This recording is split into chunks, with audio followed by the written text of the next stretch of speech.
अपन बहन सीता के कते के गुण गाओ कि कते के गुण गाओ कते का गुण गाओ।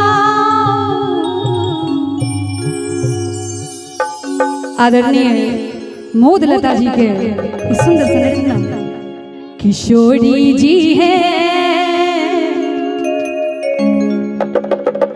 क्या किशोरी जी है आहा के कते का गुण गाओ। किशोरी जी है आहा के कते का गुण गाओ।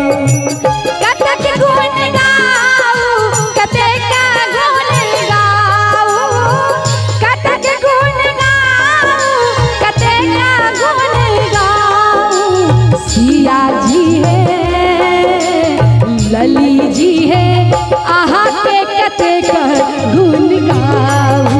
किशोरी जी है आहा के कते का गुण गाओ।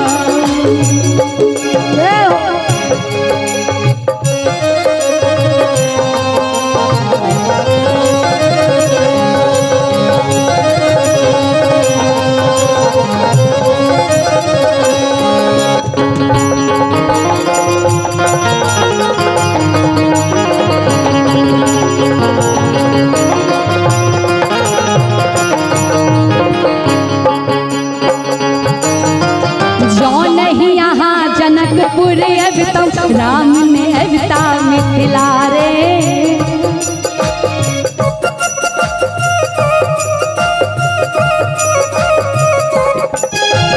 जो नहीं